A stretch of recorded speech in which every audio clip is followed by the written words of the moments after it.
안녕하세요. 요즘 어린이집 많이들 보내시죠?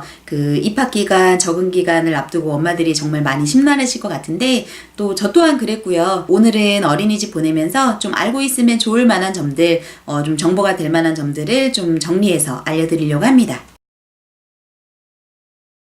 아주 완벽한 적응? 그러니까 평균적으로 모든 아이들이 이 정도의 적응 기간을 거쳐야 된다라고 생각하는 그 평균치를 굳이 내자면 한 달인 것 같아요. 등원할 때부터 그 한 달 내내 통곡하면서 우는 아이들도 있고, 그리고 첫날부터 엄마는 보지도 않고 뒤돌아서 그냥 막 씩씩하게 들어가는 아이들도 있어요. 아이들이 참 진짜 많이 달라서 내 아이를 보면서 우리 아이가 새삼 이렇구나, 내 품을 떠나면서 참 이런 마음이구나, 아무튼 참 여러 가지 경험을 많이 하게 되는 3월인 것 같아요. 어떤 아이든 간에 내 자신 혼자만의 적응을 떠나서 선생님과의 관계, 친구들과의 관계, 그리고 어린이집의 그 환경, 규율, 규칙, 적응 부분 여러 가지를 다 고려해 보면 기본적으로 한 달 정도의 시간은 필요하고요. 그리고 기질적으로 너무 많이 예민해서 한 달 이상 걸리는 엄마들도 많이 있어요. 저도 예전에 그런 경험을 해봤고요. 그런 경우들도 최대 2달 정도가 지나면 어느 정도 다 적응을 하기는 하더라고요. 제가 특별활동 수업을 했었잖아요.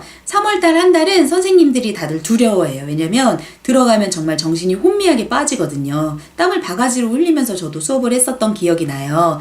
들어가면 아이들이 한두 명 이상은 목이 빠져라 울어요. 그렇게 우는 아이들이 있으면 진행 자체가 일단 되지가 않아요. 원장님들 막 나와가지고 손 걷어붙이고 뭐 포대기 아기떼 하고 있고, 애 데리고 가는 시간이 다 다르다 보니까 막 12시, 1시부터 계속 띵동띵동 띵동띵동 소리가 막 나는 거. 누구 왔어요? 네! 뭐 계속 이렇게 정신이 없이 돌아가죠. 애들 막 쌍콩물 나기 시작하고. 그러나 저러나 결국 3월달 한 달은 서로에게 다 어려운 달이에요. 엄마에게도 아이에게도 선생님한테도 원한테도 모든 사람한테도 다. 그런데 4월 정도가 되면 아이들이 어느 정도 적응을 하고요. 5월 정도가 되면 일단 날이 따뜻하고 좋잖아요. 그때쯤 되면 행사도 이제 많이 진행이 되죠. 이것저것. 그럼 아이들이 조금씩 즐기기 시작해요. 이제 나가서 그런 생활을 하는 게 즐겁다라는 걸 어느 정도 받아들일 수 있는 나이가 되더라고요. 웃으면서 등원하는 아이들도 많은데 한 1, 2주 정도면 보통 그렇다던데, 내 아이만 왜 이렇게 예민한 거야? 막 왜 이렇게 우리 아이만 분리불안이 오고 힘들어하는 건지 어려우시겠지만,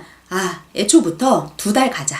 천천히 가자. 날 좋을 때는 기분 좋게 가겠지라고 조금 천천히 아이를 좀 기다려주세요. 그런 부분을 좀 배울 만한 사람이 저는 없었어요. 아무것도 모르고 하니까 우리 애만 예민한 것 같고 유별난 것 같고 그런 생각을 되게 하면서 많이 힘들었던 것 같은데, 지금 시간이 지나고 나서 보니까 왜 그때 조바심을 내고 힘들어하고 아이를 좀 닥달을 했는지 그게 정말 많이 후회가 남았어요. 모든 아이들이 힘든 시기니까 엄마들이 그 부분을 좀 잘 받쳐줘야 될 것 같다고 생각이 들고요. 그리고 또 중요한 건 아이들이 다 알아요. 아이들은 사실 잘할 수 있거든요. 근데 엄마가 전전긍긍 힘들어하고 불안해하고, 그리고 막 아이들 우는 모습이 한없이 무너져 내리고 이러면 되게 기가 막히게 아이가 그 감정을 다 알아버려요. 불안해하는 엄마의 마음을. 그럼 아이도 똑같이 불안해한다는 거죠. 확신이 어느 정도 있고 좀 해나가야 되겠다 생각하는 부분은 엄마가 좀 이렇게 든든하게 아이를 받쳐줄 수 있도록 그렇게 가시는 게 좋을 것 같고요.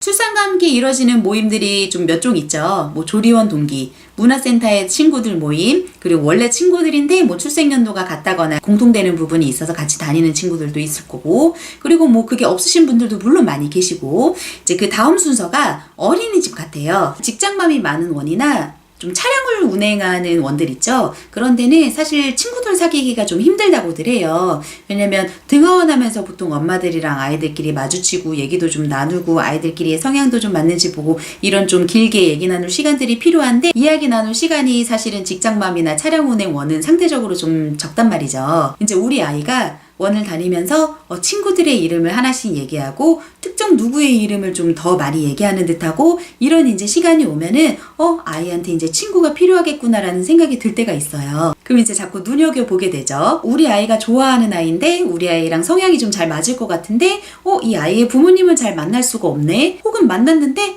나랑은 좀 안 맞을 것 같아. 아니면 좀 친해지고 싶었는데 조부모님이 등원해주셔. 얼굴을 전혀 못 보거나. 이래저래 어떻게 부모님을 사귀었는데 나랑 육아 방식이면 생활 패턴이면 말하는 말투면 아무것도 성격도 하나도 맞지가 않아. 아이 엄마로서 만나는 그 사교의 공간들은 참 순수하게 온전히 나의 취향이나 나의 성격이나 나의 공간, 그리고 서로의 관심사 같은 거를 같이 공유하는 친구나 동료의 그런 관계랑은 좀 다르죠. 되게 겉도는 것 같고 어려운 것 같으면서도 이만큼 나에 대한 육아의 그런 심리나 우리 아이의 상황이나 이런 거를 공감받을 수 있는 친구들은 사실 원래 친구보다도 그들하고 더 소통이 많이 되고, 참 잘해도 못해도 이래저래 어려운 게 그 아이를 그 중간에다 두고 만나는 그 관계거든요. 아무튼 참 어려워요. 좋은 친구분들을 사귈 수 있는 분들은 굉장히 복 받으신 분들이라고 생각을 해요. 그럼에도 불구하고 아이 친구든 엄마 친구든 한두 명 이상의 친구는 저는 꼭 필요하다라고 생각을 해요. 일단 아이 같은 경우는 처음에 보낼 땐 되게 엄마랑만 있을 것 같지만 점점 지나면서 아이들하고 놀고 싶어하고 3세 후반에는 더,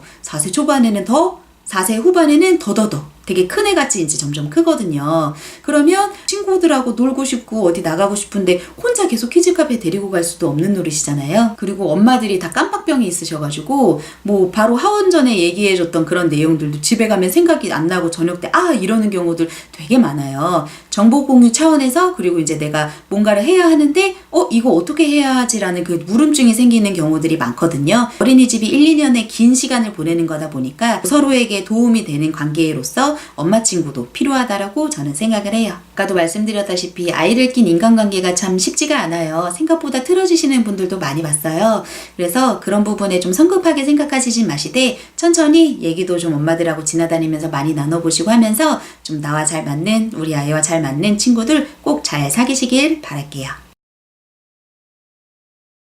요즘은 기저귀들 되게 많이 늦게 떼시잖아요. 3세 혹은 4세까지도 많이들 이제 떼시고, 돌부터 애 데리고 나가면 애 기저귀 안 떼냐고 물어보시는 옛날 어르신들 종종 계세요. 근데 어떻게 돌 때 기저귀가 떼집니까? 어쨌든 어린이집 입학하면서 기저귀 떼고 가는 아이들 사실 저는 거의 본 적이 없어요. 요즘은 어린이집에서 교재 사용을 많이 하거든요. 그럼 그 교재에 그 배변에 관련된 그 내용이 한참 나오는 시기가 있어요. 특히 그게 3세 때 많이 나오거든요. 어린이집 자체적으로 그 배변 활동을 하는 뭐 곳도 있을 것이고, 어쨌든 제가 태은이를 생각해 봤었을 때 한 3월에서 한 7월 정도 내내 배변에 관련된 얘기만 나오는 거예요. 그럼 애는 계속 집에 와서 맨날 똥 얘기만 하는 거예요. 그만 무렵에 전체적으로 좀 분위기가 조성이 되고 한두 명씩 이제 기저귀를 떼는 혹은 기저귀를 떼기 위해서 연습하는 아이들이 생기다 보면 아이들이 보고 느끼면서 이제 슬슬 뭔가 자기도 모르게 그런 이제 분위기가 조금 조성이 돼요. 그러면 그때 어린이집 선생님 그리고 집에서 엄마 아빠까지 다 같이 그 배변 활동에 같이 힘써주면 당연히 시너지 효과가 나겠죠. 저도 기저귀 떼기랑 촉촉이 떼기랑 다 어린이집을 다니면서 했거든요. 여름에 애들 옷 간편하게 입고 벗을 때, 그리고 기저귀 차고 입기 조금 더운 날씨,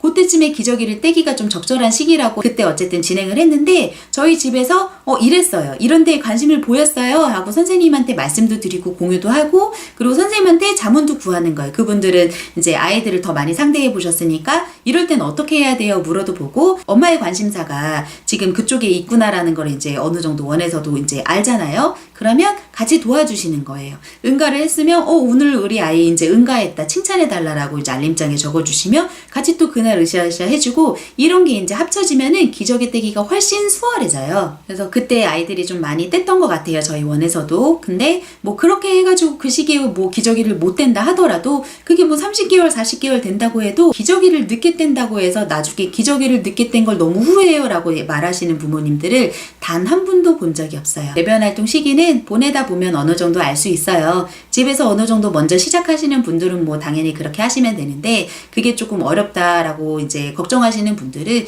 그 시기에 같이 이제 움직이시면 좋을 것 같고, 그리고 아이들 배변 활동 할 때나 그리고 그 이외에도 어린이집에 뭐 3세 때는 사실 화장실 선생님들이 다 가주시지만 4세 때는 그렇지 않은 경우들이 많거든요. 제가 수업을 가봐도 그래요. 그러면 아이들이 직접 올리고 내리는데 옷이 불편하면 당연히 애들도 불편하겠죠. 그 치마가 길게 내려온다거나 옷이 굉장히 길게 내려오면 그걸 다 올리고 그건 다 아이들의 몫인데, 그런 부분 특히 배변 활동할 때는 아이 바지 같은 거 좀 편하게 입혀주시면 좋을 것 같습니다. 아이들은 굉장히 강해요. 엄마들 너무 걱정하지 마시고, 그리고 우리 아이들 우리가 지켜야 하잖아요.